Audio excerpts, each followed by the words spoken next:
When you hear the word inclusive, expect men to be excluded. Because what it actually means is the exclusion of men. Case in point, here's this play, Waiting for Godot, written by a man, all male roles. We shouldn't be seeing women on stage. We should only be seeing men, and there's nothing wrong with that. Some stories work better with men only. Dialogue written for men may sound absurd coming out of a woman's mouth. In any event, it's not necessary anyway, even if it wasn't, because you don't need to have women involved in everything, right? Now, there's a young man who found it the hard way that you couldn't do that. You see, this Dutch university he was putting the play on for canceled his play, called it discriminatory, because he only asked men to audition for male roles. Okay, well, yeah, because they're male roles. Exactly. Now, I want to point out two things, two hypocrisies here. One, you will not see the reverse of this. For example, if someone decided to put on a play about Joan of Arc, they will not have a man play Joan of Arc unless there are no women to play the part at all. Men don't swap out important roles, female roles like that, on a whim or on some kind of principle. Okay.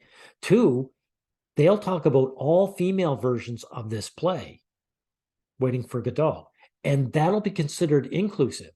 So excluding men entirely will still be considered inclusive. I want you to understand that, right? Now, this young man, see if we get to the top here.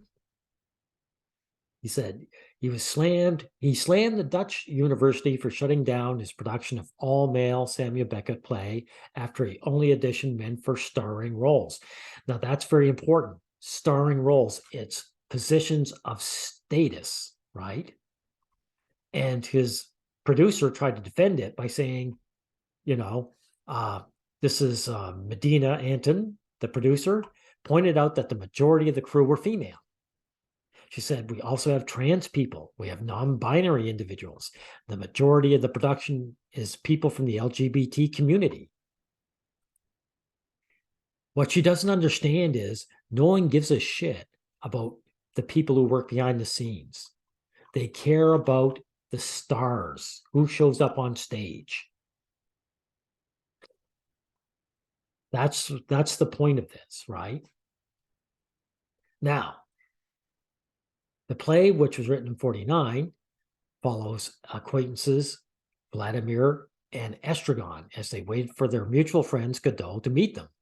Over the course of 2 acts, Vladimir and Estragon are joined by 3 other male characters, which Samuel Beckett's estate specifically states can only be performed by men. Okay? Now, like I say, there's only 5 characters here, so they're saying not even something as small as 5 characters cannot have a female.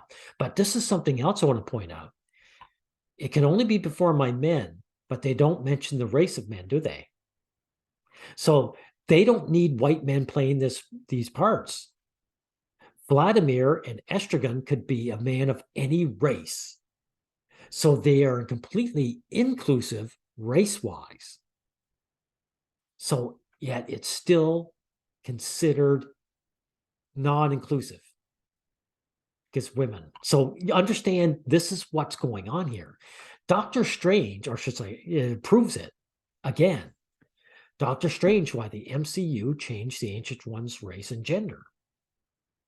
The Ancient One is Doctor Strange's mentor, and he was a Tibetan man. He was a non-white race, right? So he was officially within the inclusive bracket, yet they swapped him out for a white woman. Ha ha. And they slipped up big time. They showed their hand.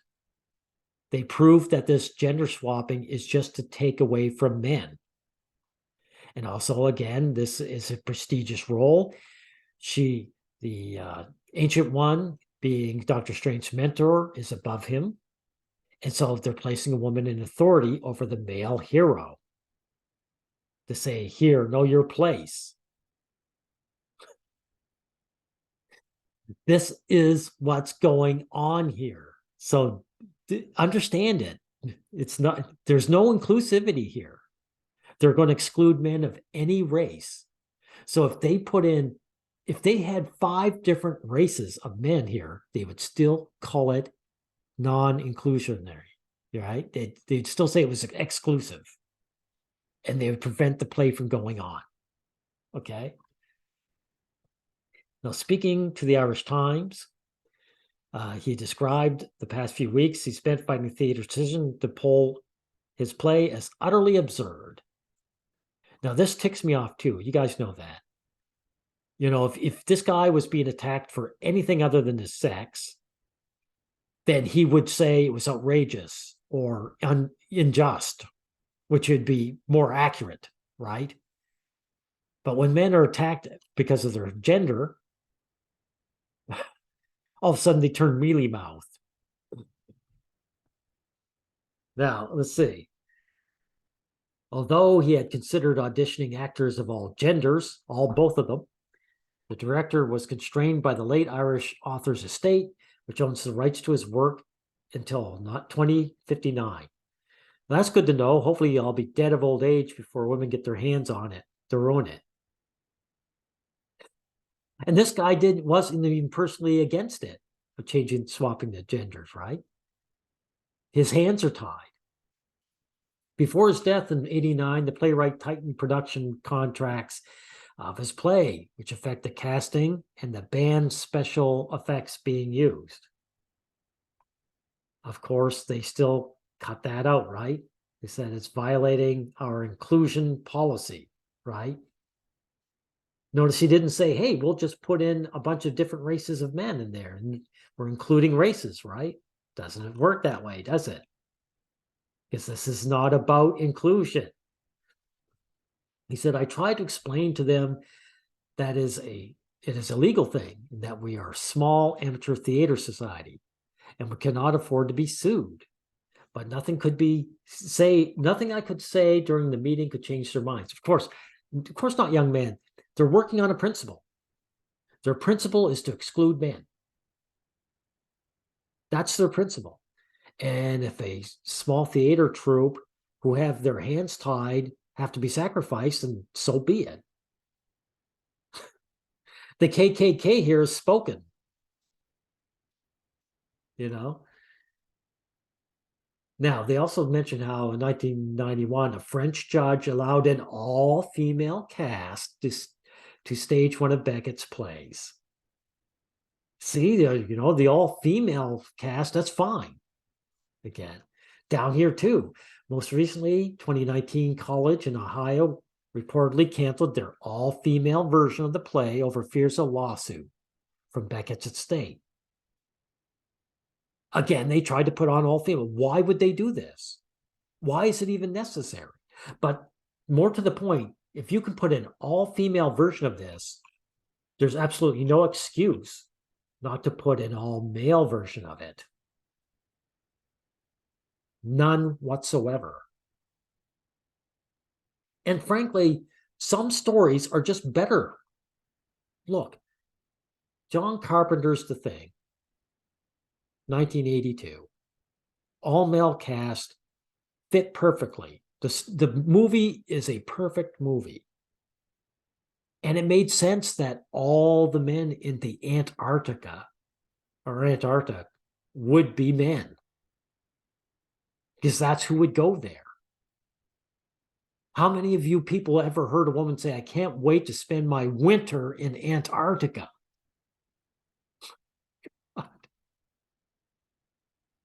I mean, they even have some guy saying, let's reimagine John Carpenter's The Thing with an all-female cast.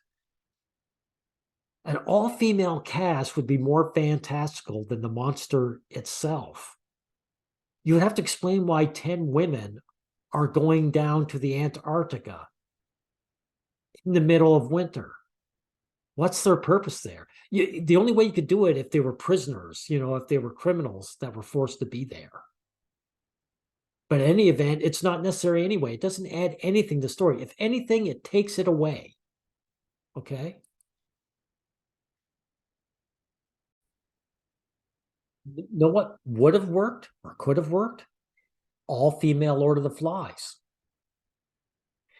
They were going to do that. You know why they stopped, though? Because they realized that there's no, it would make the women look bad. There's no men to demonize, right? How would they, this is all these feminist, made shows. They need to demonize men. So if they put a bunch of girls there that tore each other apart, it would make women look bad, and they wouldn't do it. Okay. So, I mean, I'm starting to get off track. I'm sorry. But the point is, men need to be fighting this so-called inclusion, because it's the very opposite. It's the exclusion. It's the exclusion of men. We have to fight this exclusion of men. We need our male spaces. We need to say no. If we want to put on a production or a movie, a story, a play where there's 100 roles and every one of them are men and there's no women in it, so be it. That's our choice. And that's what men have to start doing now. Thank you.